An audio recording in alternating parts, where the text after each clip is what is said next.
Good afternoon, everyone. It's my pleasure to host you here for an hour. I know that an hour is a long time, so I'll try to be sufficiently entertaining as we move forward. So, what we usually do every year here at CES, it's not only we summarize the past year and the outlook of the next year, but also try to provide insight that we gather throughout the year about how the future is going to unfold in our business. And our business is both driving assist and autonomous driving. So I'll start with kind of 2018 in numbers.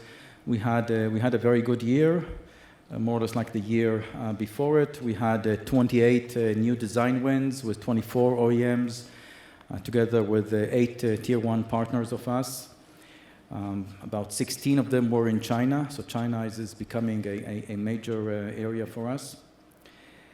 We had 20 program launches, over 78 vehicle models. So things are very, very lively, not only on winning business for the future, but also launching at the present. With EyeQ4, it's our latest system on chip. 7 models were launched during 2018 with EyeQ4. So the EyeQ4 in itself is a very, very powerful chip, but it also hosts much more advanced algorithms that we could host in the past. For example, the BMW X5 that's on display both in our booth and yesterday at the Intel keynote has a very, very advanced driving assist, has three cameras in 4 different fields of view, leveraging both the wide field of view and narrow field of view, all feeding into EyeQ4 chip and providing functions that industry first functions.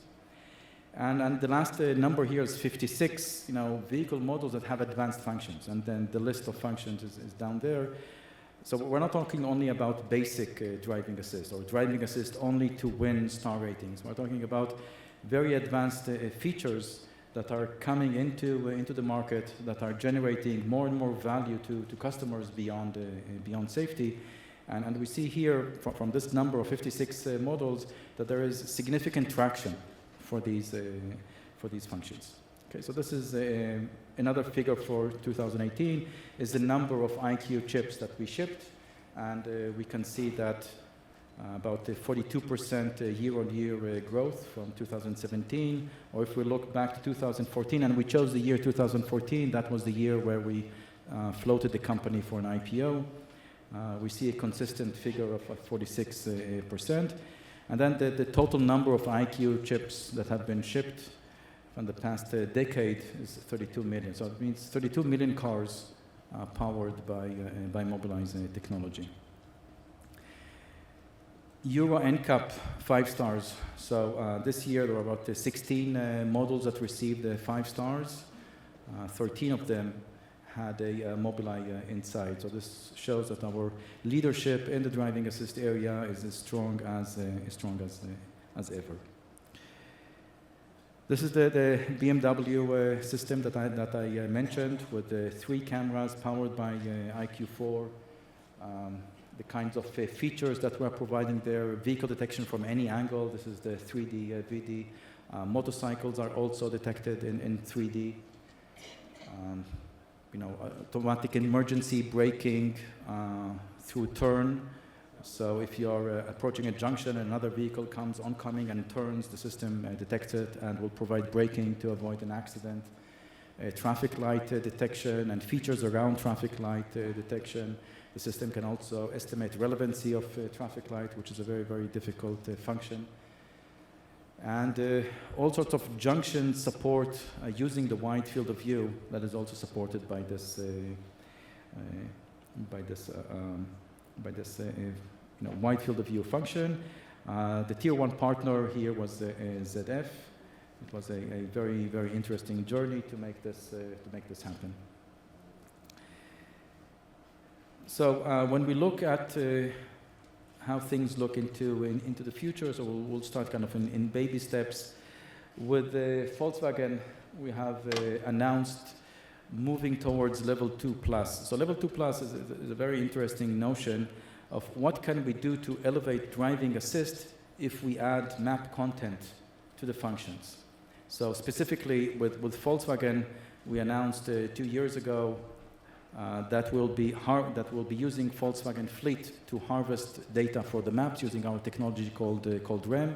That's true also with BMW and with Nissan, and there are many other car makers that we have contracts in that area. So all this data that is being sent to the cloud and is being harvested, we build maps automatically around it.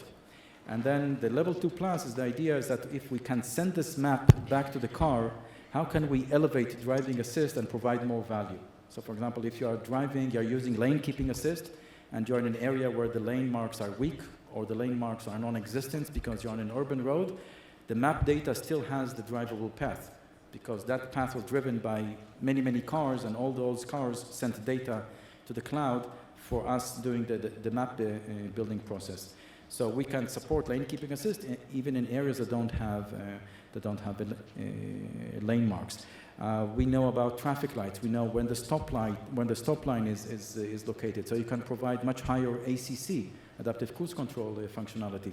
So all of this we call a level 2 plus. And with Volkswagen, we are now working towards equipping cars that are already launching in 2019 with an EyeQ4 that short time later, could be early 2020, but short time later could start using the map that has been harvested using the production vehicles of Volkswagen. With the Great Wall Motors in China, we established a major contract with about 7 million units over life, going from basic driving assist to level 2 plus, level 3, level 4 in China. And you know, in China, the OEMs comes in several categories. There are the OEMs in the joint ventures, which is both Western companies and local Chinese. And there are the domestic Chinese OEMs that manufacture their own cars. So Great Wall Motors is one of those that manufacture their own cars. And for us, penetration in China is to kind of gather as much partners as those, because with the joint ventures, we already have the business through the Western tier OEMs that we work with.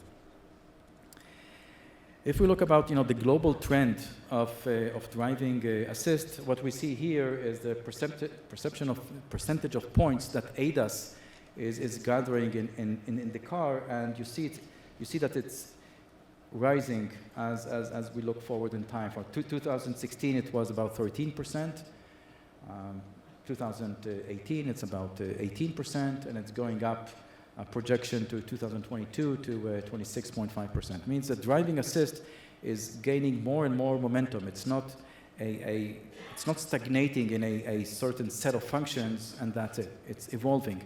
And its weight in the car is also evolving. The weight is getting bigger and bigger.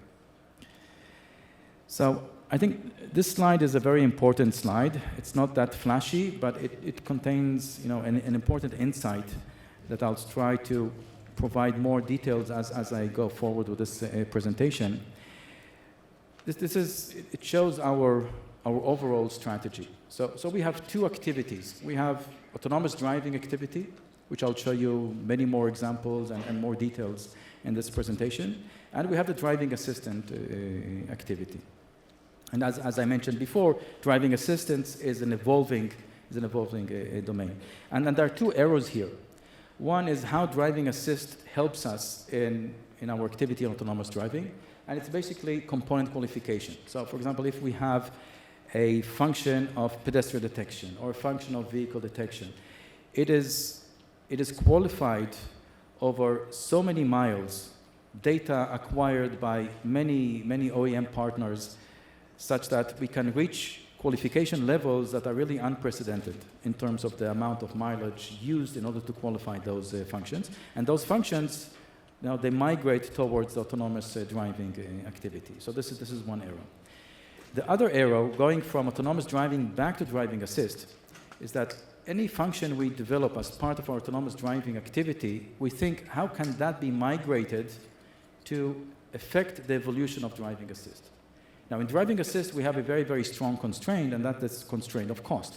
Driving assist is a volume production enterprise. In volume production, cost is a king. Every cent matters. You cannot put exotic sensors that cost thousands of dollars. I'm not talking about tens of thousands of dollars. Even thousands of dollars is a killer. In driving assist, you have to think in terms of hundreds of dollars. That's it. If you try thinking beyond that, you are not living in this planet. Right? So how do we go and migrate technologies from autonomous driving and where cost there is not an issue, at least not for our competitors, so where cost is not an issue, and migrating it towards driving assist where cost is a very, very big issue. And we have very important insights there. And one of the insights that I share with you here in this slide is when you think about the revolutions, there are two types of revolutions that people tend to coalesce them into one bucket. One revolution is the revolution of transportation. And that's the revolution really promoted by autonomous driving. The way people will be moved will be disrupted using autonomous driving. The way smart cities, the way cities would be planned will be disrupted using autonomous driving, less parking lots and so forth. So autonomous driving, the message here is a revolution of transportation. But there's another revolution, and that revolution is saving lives. Right? Now, people tend to associate autonomous driving also with the revolution of saving lives. It means if all cars will be autonomous, then no one will get killed on the road, which is true. But I'll not be standing here when all cars will be autonomous. Right? So, on the other hand, driving assist, has begun a revolution of saving lives. And the point that I'm making here, that it has not finished that revolution. We can create the right science, and then I'll show that towards the end of this presentation. We can create the right science in which we can create a horizon of a truly vision zero using just driving assist.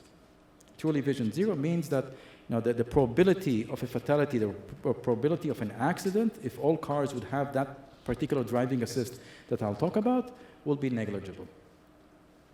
So we're trying to separate those two revolutions. The revolutions of saving lives can evolve through ADAS, and the revolution of transportation would be the area of autonomous driving. And this sets the perception in the right way, because then you can start thinking what technologies you need for each. Okay? So as I go on through this presentation, I'll add more and more meat, more and more content to this slide. Okay? So when you look about our solution, these are the pillars. We have visual perception and sensor fusion. It's all about data coming in from sensors, cameras, radars, lidars into high-performance computing, and building a environmental model, 360 degrees environmental model, where all the road users are located, what they're doing, drivable paths, traffic lights, traffic signs, and so forth. Right? So this is the perception.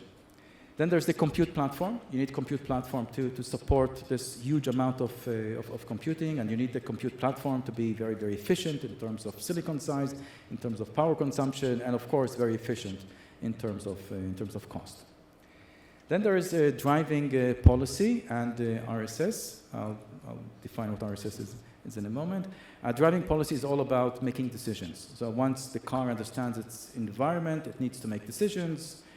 When to change lane, how to change lane, plan a trajectory, execute the trajectory using control, make sure that your decisions are safe, that are not going to lead to an accident. This is about the RSS, the responsibility sensitive safety. I'll say a few words about it later. How to reach a balance between safety and agility, because you can be completely safe by not moving. So if you are moving, you are creating issues of whether your motion is going to create an accident. So you need to reach a balance with guarantees that your decisions are not going to create an accident. So this is all about RSS. And then the fourth pillar is about mapping. Autonomous cars needs maps, needs high definition maps. How do you go and create them? How do you update them? This is a technology that we introduced 3 years ago, and it's evolving, and I'll show you all about it as we move forward. So when we look at the value nodes, what you see here is 5 value nodes that we're working on. So the one at the left is silicon only. This is silicon that Intel provides. We also Our EyeQ5 also comes within a programmable environment that the third parties can write code on it. So this is part of the silicon node. The closed EyeQ5, it's not only EyeQ5, it's all our chip generations, EyeQ4, EyeQ3. This is the node that we exist today when we do driving assist. It's a system. It's a chip plus all the software that runs the application. Then the third value node it's a silicon plus software, but now we're talking about not only front sensing, but surround sensing, where you have cameras around the car. It's a component in autonomous driving, but I'll also promote the idea that should be a component also in driving assist, and I'll explain why. The next two value nodes are really focused on autonomous driving, where we're looking at a multi-domain controller, either dealing only with the perception, or doing the perception plus the driving policy and the control. And the fifth value node is being part of a complete full stack, including mobility as a service. So being a player in the mobility as a service domain, not only a player in providing the technology for mobility as a service, but being a player, an actor in the mobility service domain, meaning being an actor in moving people. That's also a value node that we are targeting, and we have made substantive progress in that area as well. So this is to keep in mind when I'm talking about how the technology progresses. It's on all those 5 value nodes. So let's talk about visual perception. I'm not going to show you any clips about visual perception. I've been showing that for years. I think that we have kind of maximized what we can show in visual perception. I'm just going to tell you about the principles. The principle that we have here is that we want to reach what we call true redundancy. In an autonomous driving system, everything you do should be done in multiple ways in order to create redundancy. And the ideal way is to create completely redundant subsystems. So one subsystem, which we know can be done, because human drivers are a proof of concept that it can be done, is a complete camera subsystem. And this is why our first part of our activity is all focused around cameras. It's not that because we think that in production, only a camera system will suffice to power autonomous driving. We know that you need other sensors. But start with only a camera system in order to create this complete redundancy later, that you can add radars and LiDARs as another layer of redundancy, but you know that the cameras alone can do a full stack, can power an autonomous car in a full stack manner. Now, this is difficult, and no one else is doing that because it is difficult. Why it is difficult? When you look at a camera does not provide you direct 3D information. All the 3D information you get from a camera is indirect. It's through perspective cues, motion cues. Right? For example, the fact that we have 2 eyes, it's not that because it gives us 3D. Right? The baseline is too small. It's the distance between our eyes is only for hand-reaching distances when we want to do tooling, very, very fine motion. But for understanding our environment 1 meter ahead, it's not the stereo that works. You shut one eye, nothing happens, right? So all our 3D is through cues. And it becomes difficult because if you want to do control, you have to place all your detections in 3D. Now, to do it with the camera becomes very, very tricky because the camera doesn't provide you 3D information. So what that creates, it creates kind of a lazy state of mind from a developer standpoint. A lazy state of mind would be, let's use the cameras for detection in the image space because it has high resolution, and then use other sensors like laser scanners, radars, which give us direct 3D information in order to fuse this at the low level. Right? The problem with this is that you don't get redundancy anymore.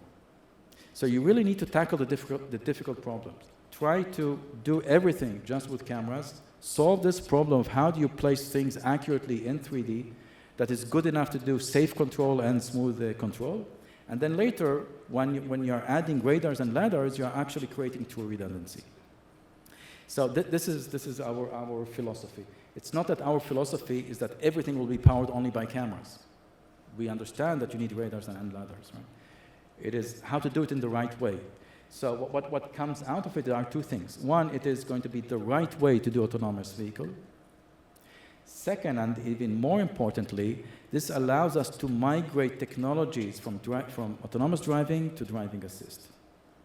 Because you cannot migrate laser scanner technology to driving assist. Even if you are very, very optimistic, sensors that cost today tens of thousands of dollars and in the future will cost $1,000 and you need many of them, they're not going to play a role in high volume driving assist. What plays a role in high volume driving assist? Cameras. Cameras are the lowest cost sensor that you can imagine. $20 and you have a very, very high quality camera, right? So if you want to influence the evolution of driving assist, you need to go through the difficult path. And that difficult path is to develop an autonomous car, a full stack using cameras, and then you can start migrating technologies back to driving assist. Okay? And that will allow us also to influence the evolution of how driving assist should look in the future. Okay? So this is a very strategic thinking. It achieves two goals. One, it is the right way to build an autonomous car, creating true redundancy. Another way, it is the only way to affect the evolution of driving assist. Mm-hmm. So let me show you a bit of a clip. So here is the current setup of 12 cameras around the car. If you go to our booth, you can have a VR system that you'll see everything in 360. When you move your head, you'll be able to change the perspective. So 3 cameras in front. This is part of this production system that I mentioned with BMW. Then 2 corner cameras facing forward, 2 corner cameras facing rear, a rear camera, and then 4 parking cameras. So altogether it gives us 12 cameras. And this is it. There's no other sensor in the car, just those cameras, no fancy GPS, nothing, only this. So let me show you just a clip. Later I'll show you a bit more clips.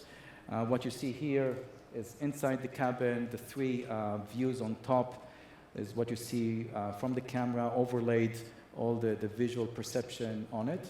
And what you see on the right is the top view of what's really happening under the hood. I'll run it again so that you can see what's going on here. So let's run this again. So let's focus only on the right-hand side. The blue car is the autonomous car. It's approaching a junction. It's giving way to the car. Red means that it's giving way, and then another car and simply goes. Then there's going to be a pedestrian that jumps in, and so you see all of this from the top view. So all of this is done by cameras, and when I mentioned about 3D, this is what you see on the right-hand side. The right-hand side is a 3D display. Everything is located in 3D, and you need to be able to do this only with cameras, and this is what makes it a kind of tricky. The compute platform, so I'm going to go back to these kinds of clips later in the presentation. EyeQ4, I just mentioned, was launched 2018, production vehicles. EyeQ5 was sampled a few weeks ago, so December 2018. It's about 10 times more powerful than an EyeQ4, runs on 7 nanometer, 24 tera operations per second for deep learning. I have here a bit of statistics. We have already 8 million units over life orders for EyeQ5. It is designed to support third-party programmability. That's what we called an open EyeQ5. Series production starting from 2021 with a number of customers.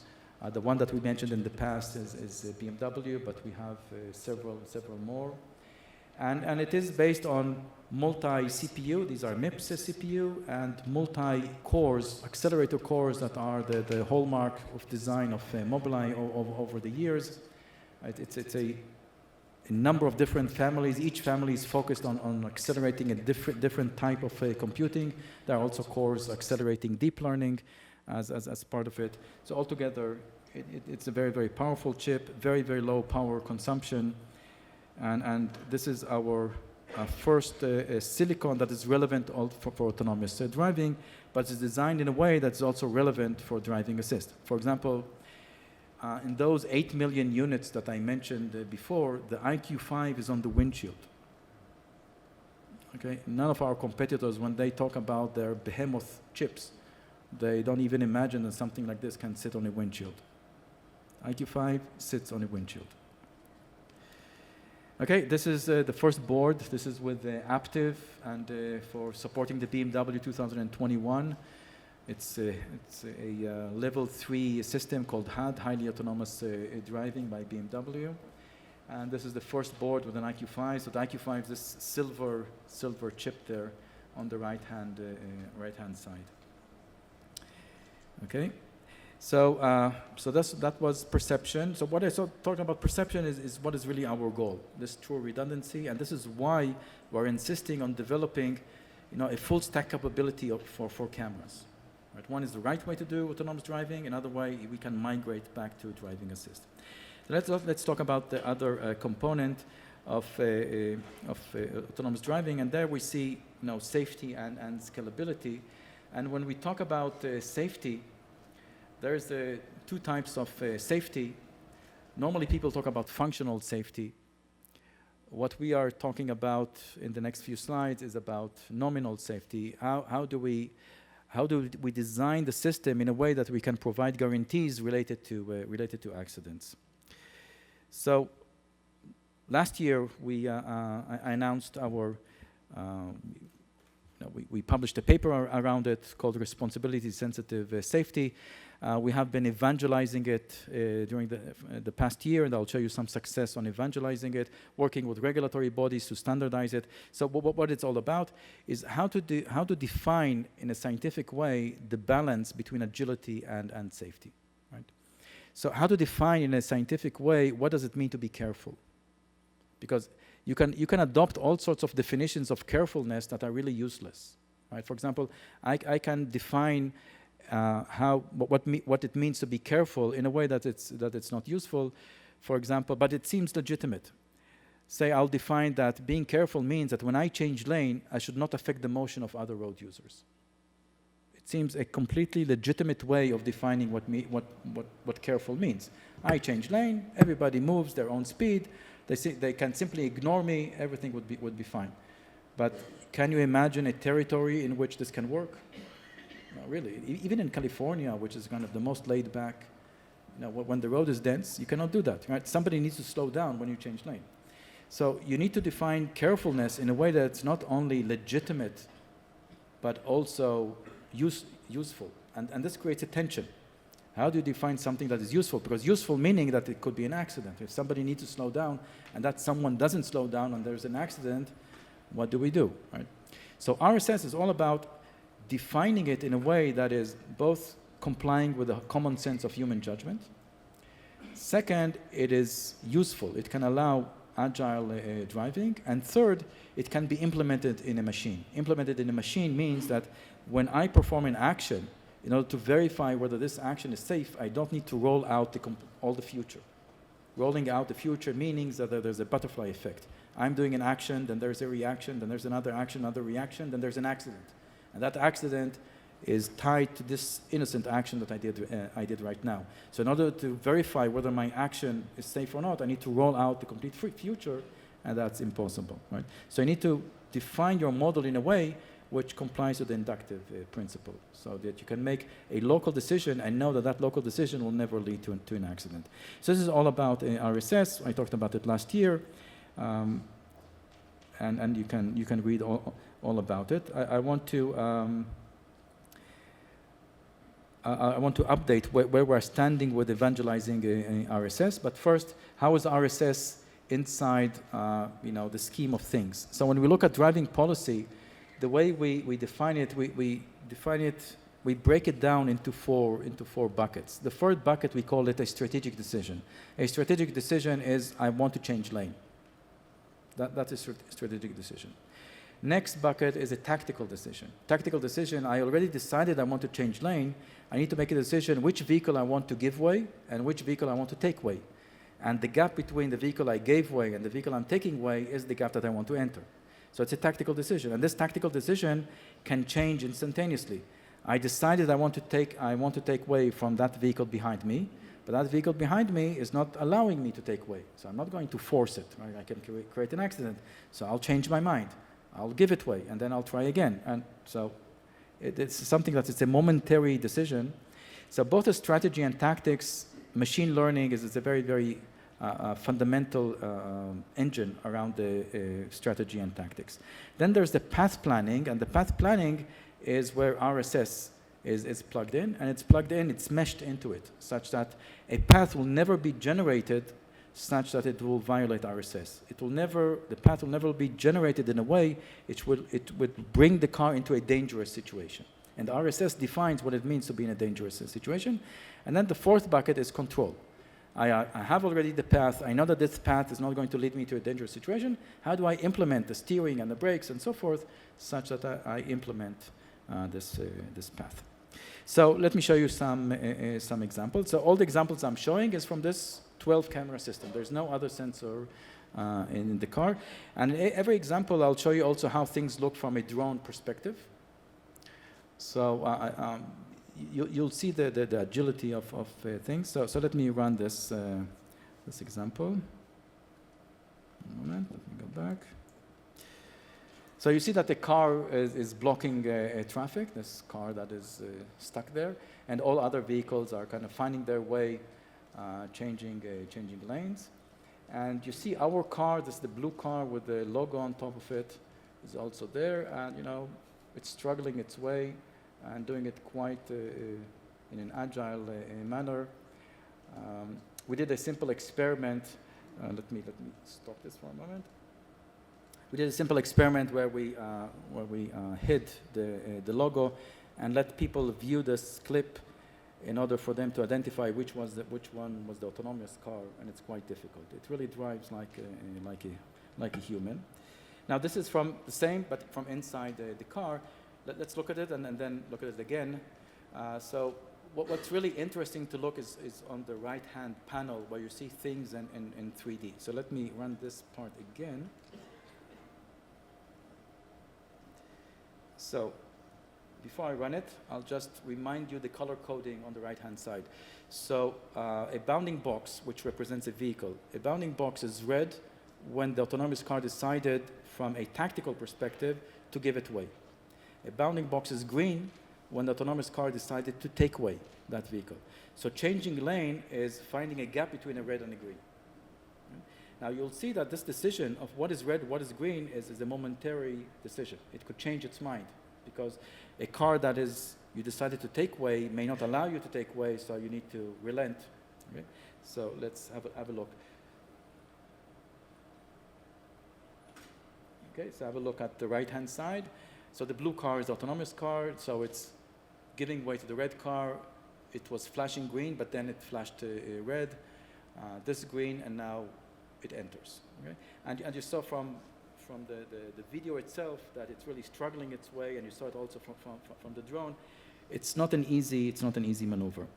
Let's look at another typical things that we see also. This is again in a similar setting, but now you're going to see a pedestrian coming out on the road, and the blue car, the autonomous car, because it saw a pedestrian, it made a decision to start changing lane because it knows that this car is stuck. You see the pedestrian in the video, also on the right-hand display. And changing lane here is also, it's a struggle. It's very, very densely packed, and it does it successfully. Let's look at other setting. This is an urban setting where we'll reach a junction, and in the junction, you need to give way. There's also a pedestrian crossing.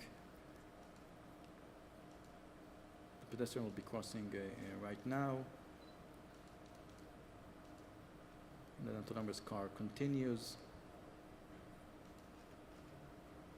And then it needs to give way for the cars on the right-hand side. And then it smooths itself in. And the next of the remaining of the clip is to show how this is being done under the hood.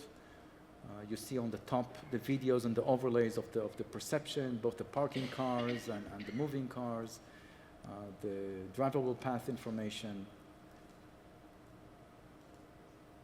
Right, it knows about the pedestrian, about the cars on the side of the road, and it will make its way through the junction. In this clip, there's going to be some blockages. A truck is blocking the road. This is a bit tricky because you need to know whether this is a traffic jam, so you need to simply wait patiently or to overtake. So based on the behavior of other road users, you can make that decision. And you saw that made decision kind of very, very quickly. It wasn't there stopping and thinking for a long time until it makes a decision. It did it in a very agile manner, and here it is under the hood, as you see it moving its way.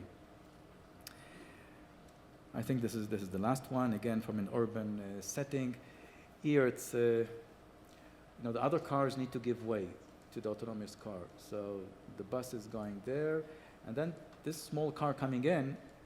If you're not assertive, it would have taken our way, right? So you see that our car, autonomous car, is behaving very, very human-like in the way it's driving. Yet, given this RSS layer on top, it does it in a way that we can guarantee will not create an accident. Okay. So in terms of industry acceptance of RSS, as I said, for the past year we have been evangelizing it, working with industry actors, and we're proud to say that we had quite a lot of success. So this is the formal success. Underneath there's lots and lots of emotion, new announcements that would be made in weeks. So first is Valeo, one of our tier 1 partners, very strong tier 1 partners. We have lots and lots of business with Valeo. They are formally joining, evangelizing and continuously working with us on RSS. Baidu has made the announcement a few months ago, and now they have already announced that in their open platform, code of RSS is already integrated in their open platform. And I think the biggest one is the China ITS, Intelligent Transportation, the Chinese Intelligent Transportation System approved a proposal to standardize RSS. For the Chinese market, this is the title of the standardization, and we have RIO. RIO is a government agency. NIO is one of our OEM partners. We launched with them also EyeQ system a few months ago. Autonavi, Huawei, and so forth, and additional partners are joining in. So this is an example of an influence on a regulatory body. We have major discussions with the EU Commission, with the EU NCAP, with NHTSA, NTSB. I believe more progress will be made there as well, including with additional OEMs and additional tier 1 partners, because RSS is really the right thing to do. It has nothing to do with Mobileye. It doesn't promote Mobileye's technology. It doesn't say that you need to have a camera system in order to make this work. It doesn't say that you need to have a Mobileye policy algorithm to make this work. It's completely separate from our technology. It is designed in a way that will elevate all actors simultaneously to enable autonomous driving. Next is our mapping, our crowdsourced mapping. And talk about crowdsourced mapping, just to remind everyone in a slide or two what we're talking about.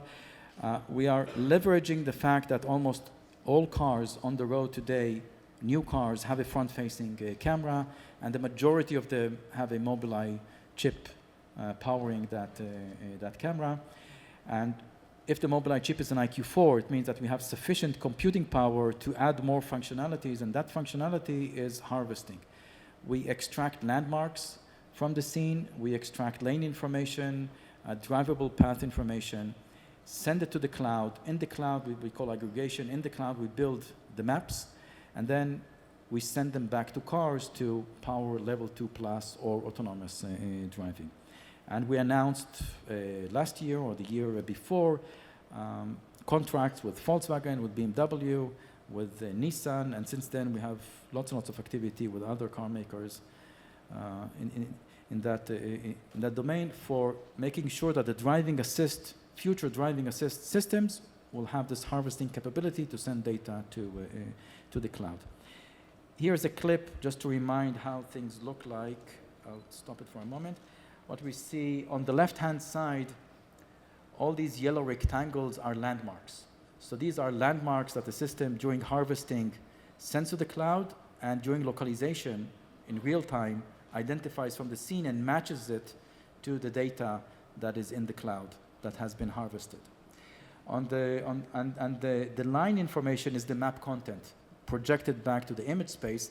So if that lines are aligned with lane marks, it gives you a sense of accuracy. And the accuracy here is few centimeters. It's very, very high accuracy. On the right-hand side, it's the same data, but on Google Earth.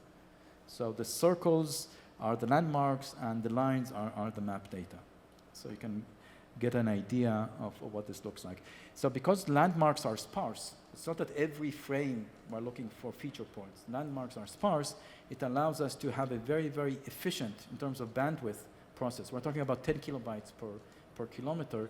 And that's very, very important, because if we're sending data to the cloud from production ADAS vehicles, right, it should be very, very low cost. And we're talking here about $1 per car per year cost because of the very, very low bandwidth. Right? If it was much more than that, no car maker would adopt this. Right?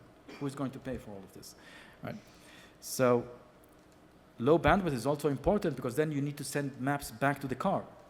If these maps are gigabytes, sending them back to the car is also a problem. It's cost, right? If we are talking about, very, very small tiles in terms of bandwidth, then you can send them back to the car at negligible costs. Okay, so what are our achievements in this area? So first, we successfully mapped all of Japan highways. This is a project with Nissan and with Zenrin to power Nissan's level 3 vehicles, launching in the very, very near future. So we're talking about 25,000 kilometers of roads. It's all in a push of a button. There was no manual labor at all. Once the data arrived to Mobileye, in a push of a button, all the maps were created. And this is compared to the manual labor of making maps today. So this is a very, very important achievement. Here a bit of statistics about, it's not only the number of kilometers, number of traffic signs, number of poles, the number of lane marks, the number of road boundaries. We're talking really big data. We started BMW. BMW launched EyeQ4 with a trifocal system, but also monocular system. Most of BMW vehicles are launching with EyeQ4, and all those vehicles are now equipped with sending data to the cloud. Right? And here is an example of data being collected in Munich using production vehicles. So this is not our vehicles, it's production vehicles sending data to the cloud. So when we look about this REM, this technology utilization, we see three buckets for it. And these 3 buckets are commercial buckets. It's not only functionality buckets, but also revenue generating buckets. One is autonomous vehicle maps. Maps to power autonomous driving. This was the reason for inventing this technology. Other one is a bucket which is an example of us migrating technologies from autonomous driving back to driving assist. This is the level 2+. If you have a front-facing camera in the car and we're downstreaming a map to the car, how can we elevate the experience of driving assist, like lane keeping assist, like ACC? Right? So this is an ADAS feature using maps that were designed for autonomous driving. So this is an example of migrating technology from autonomous driving back to driving assist. And the third bucket is non-automotive. And I'll spend a few slides about this non-automotive bucket with some new partnerships that we have established. So when we talk about this level 2+, I think I said enough about it. How does it help lane centering? How does it help ACC?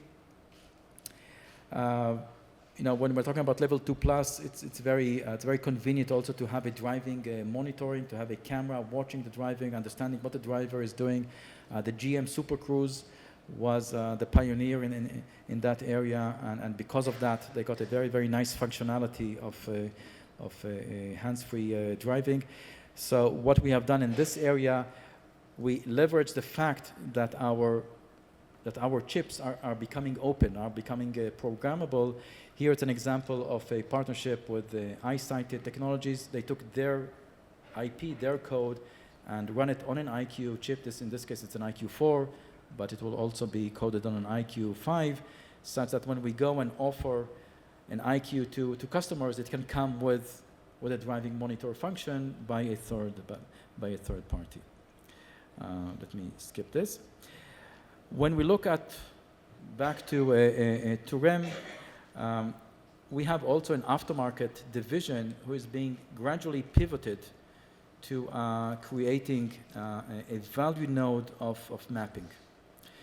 So our new generation of the aftermarket unit has an EyeQ4 chip inside and has a modem inside to enable us to harvest, to send data to the cloud.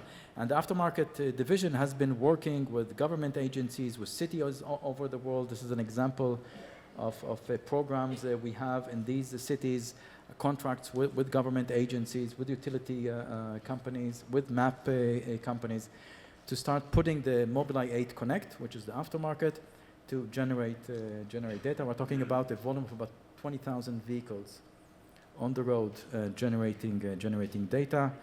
So here's an example of RSD. RSD is the packets that are being harvested, collected in Israel, covering all of Israel, and then we're starting getting information, insights. For example, what you see here, by detecting pedestrians, right? The whole idea of this is the camera is an intelligent agent. The camera in the car understands things. It knows about pedestrians, knows about vehicles, not only lanes and landmarks. So for example, we know there are two bus stations there. One is packed with people, the other one is not packed with people. So this is public transformation data that we can start collecting using an intelligent agent in the car. Here is information about construction area. We have construction area, we can generate it through sensing. The camera sees that there's a construction area, and then through also information, verifying information about average speed. The average speed in this path has been reduced from 60 to 46 kilometers per hour, and then also the cameras understood that there is here construction infrastructure going on. So we can now know that there is a construction area blockage in this area. So again, this is information that is very, very useful for a smart city type of environment.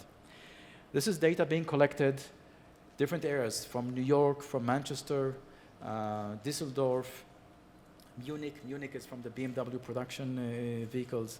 So we are starting to collect data all around the world, not only from production vehicles, but also from the aftermarket.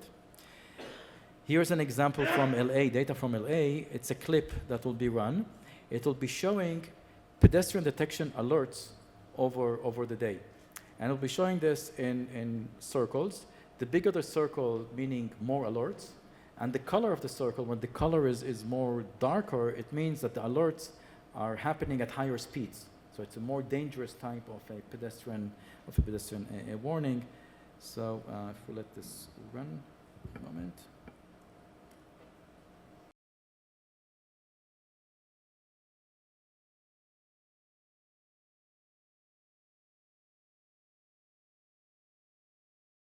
And we can see where are the hotspots, areas that have more pedestrian alerts. And this is very, very useful information to municipalities to go and fix things.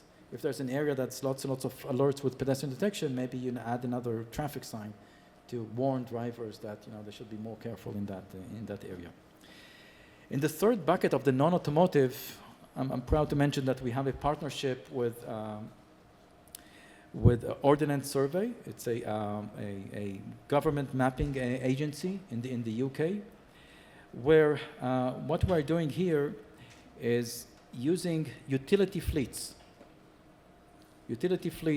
coordinated by Ordnance survey. We're talking about potential of many thousands, tens of thousands of vehicles, collecting the data for the purpose of creating an alignment of under-the-road data like gas lines, motor pipes, and above-the-road data like traffic signs, landmarks.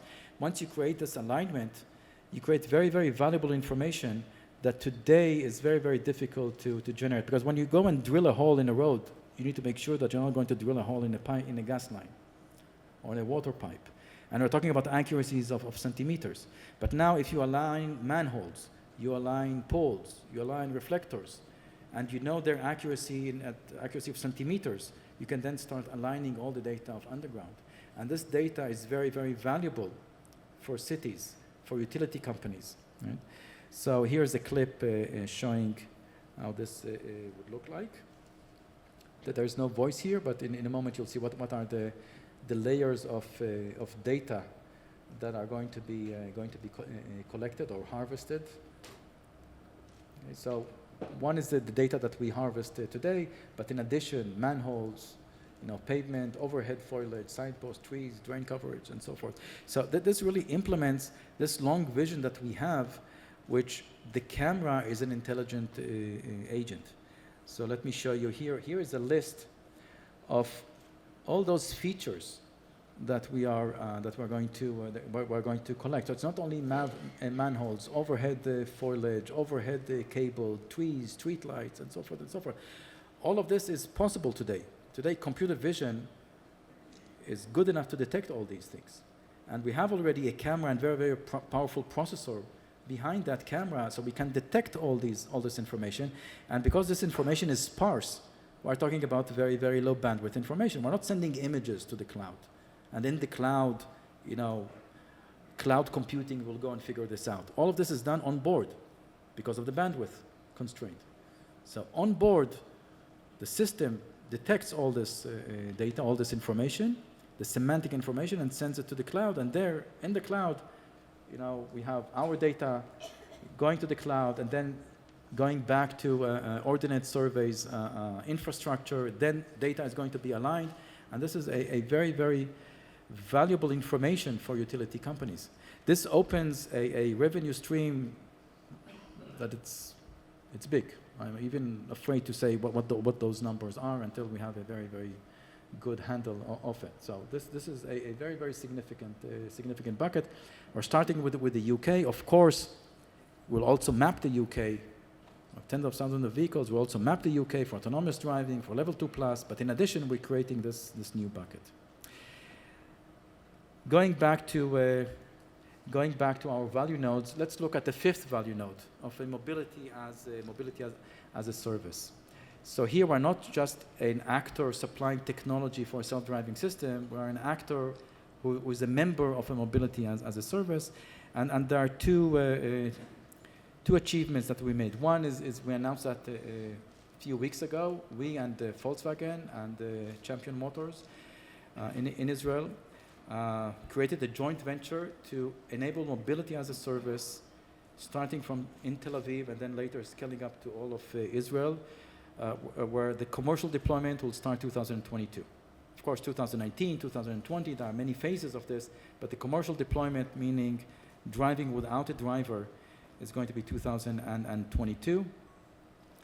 You see below the steps starting from 2019 until 2022. In terms of the layers, there's the self-driving system supplied by Mobileye. It's Mobileye and Intel. There are many components of Intel there as well. So self-driving system is the complete package. It is the silicon, the software, the perception, the fusion, the driving policy, the control, the maps, the entire stack. Sensors like lasers and radars will buy from our partners, the tier 1 partners that supply those sensors. Then there are the vehicles themselves, which will be supplied by Volkswagen.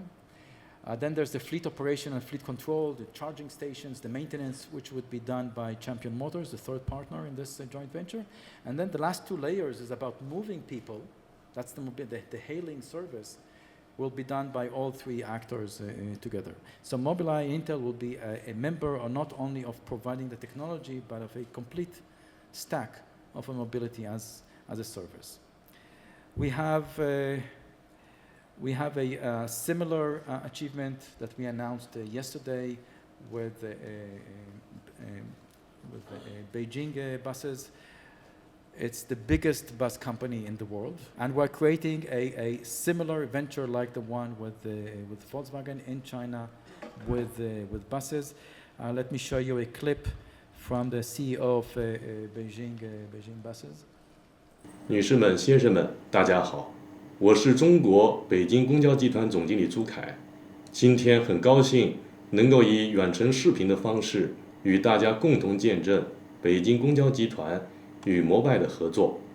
作为全球规模最大的公共交通运营服务商，我们将以开放、互利、共赢的理念与摩拜开展合作，为推动全球公共交通领域自动驾驶贡献我们的智慧和方案。谢谢大家。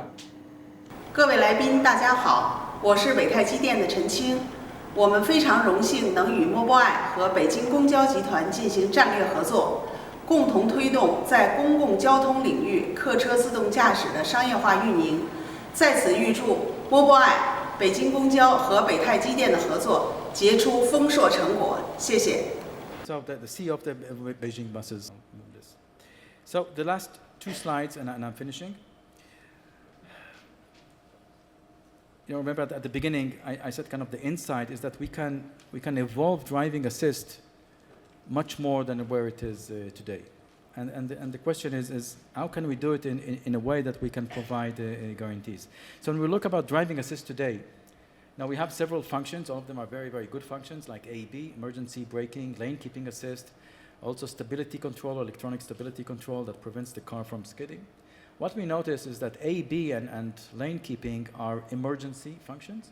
So you entered into a dangerous situation, and now the system tries to prevent you from hitting the other car.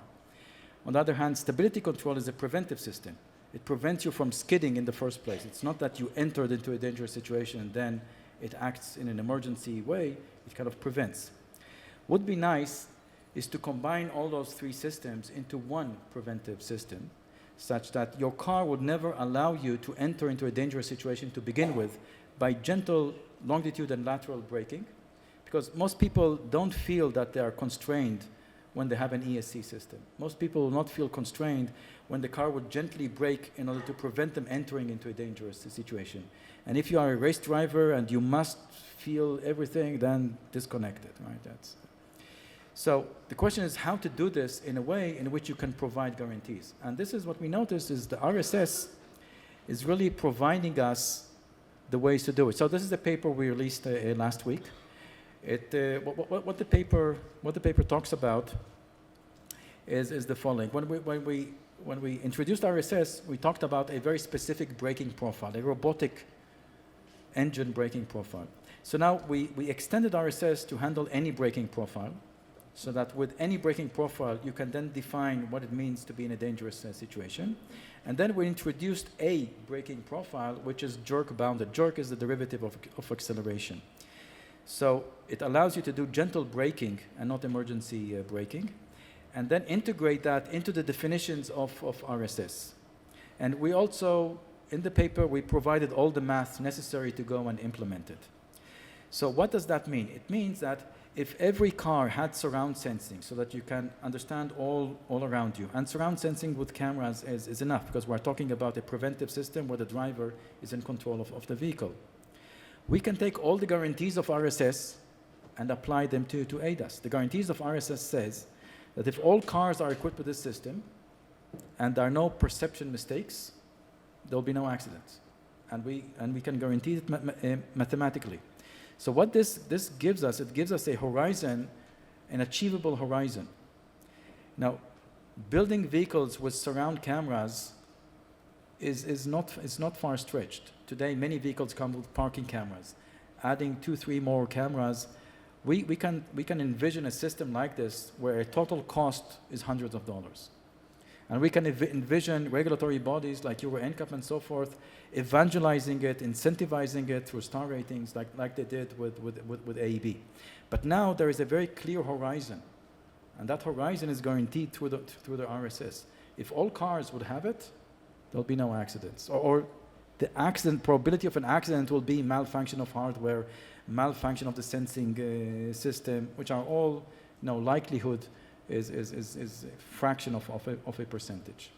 So what we call this Vision Zero. Vision Zero is not our term. It's a term by the Swedish Parliament back in the late 90s. But they had no implementation of how to reach Vision Zero. Their implementation was by limiting drivers, by adding speed bumps, limiting our driving experience, Because if we all drive slowly, then there'll be less accidents. But then the throughput of the roadway would be limited, right? Here we're talking about the Vision Zero without limiting the throughput of the road system. It's using real science to achieve that goal of Vision Zero. So it is possible. And in that paper, we wrote all the math to prove that it is possible. And it's building on top of the RSS that we published a year before. So the message here is that we can create a revolution of Vision Zero, of saving lives, as a separate bucket of the revolution of changing transportation. Changing transportation is a worthy goal, is a worthy revolution. That's one revolution. Saving lives is another revolution, and that can be implemented at the cost structure of driving assist. Cost structure of driving assist is hundreds of dollars. It's not thousands, it's not tens of thousands of dollars, and we can do that. I think this is, if there's one take-home message from this long hour and the awkward thing that I had with the movie here, is this message. Thank you.